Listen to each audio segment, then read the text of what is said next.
Good morning. Rachel Remen tells the story about George, who first came to see her when his dad was dying of prostate cancer. Time had passed, and he came back a second time, and the reason he came back because he had something he needed to discuss with her that he didn't feel he could share with anybody else.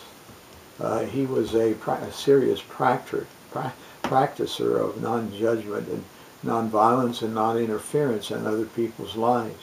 And it turned out that his roommate, Michael, who had supported him so wonderfully when his dad was dying, had become a victim of cocaine. He was using cocaine, and he was using it with regularity. Now, he was a very bright man, and he was in graduate school at Berkeley, and he could get away with it, but his friend George saw that he was deteriorating, that the cocaine was getting the best of him, and he was concerned about him, and he wanted to know how to help him, but his feelings of non-judgment and non-interference were getting in the way of his doing this. And so he came to talk to Rachel Remen about the problem. Well, it turned out that after he had talked to her for a little one time, he brought a young lady to George and Michael's apartment, and when they walked in the door, Michael was on the floor. He had passed out. He was only half clothed, and he had vomited all over himself.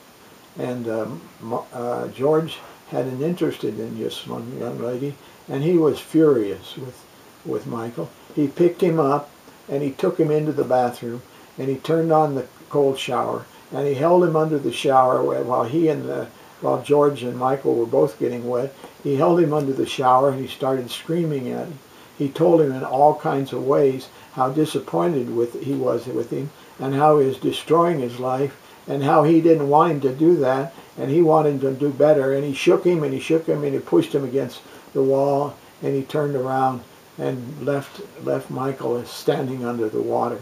And he turned around, and he went out, and he went and stayed with his friend for that night.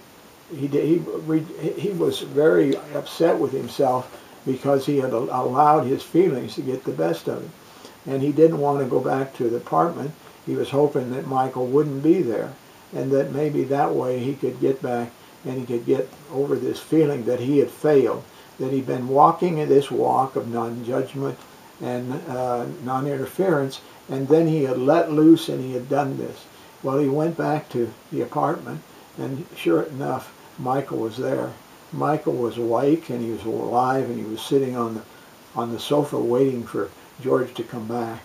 They sat down together, and they began to talk. And Michael told George about his childhood, how he'd grown up in a wealthy and prominent, socially prominent family, and how everything had been given to him, but nobody gave him any time. They didn't care about what went on during school year. They didn't bother with that. And when it came summertime, they sent him off to camp. And nobody seemed to care for him. And so he knew he was in trouble with the cocaine, but he didn't believe that anybody cared. And he said that when George had put him in the shower and screamed at him for the first time, he knew that somebody cared. And so he asked Michael asked George, would he go with him, try to help him recover? And so for a year, every day, they went to a cocaine class in the evening. That was a very stringent time for both of them, but in the long run it paid off. And Michael got well, and Michael now has graduated from school. He has a wife and 2 children, and he's in a good business, and he's doing well. And as George described this to Rachel Remen, he said, you know, I thought I'd done the wrong thing, but the thing that really made the difference was when I spoke from my integrity. His integrity was that he loved Michael, and he wanted Michael to get well, and he finally decided that he'd step in and tell him.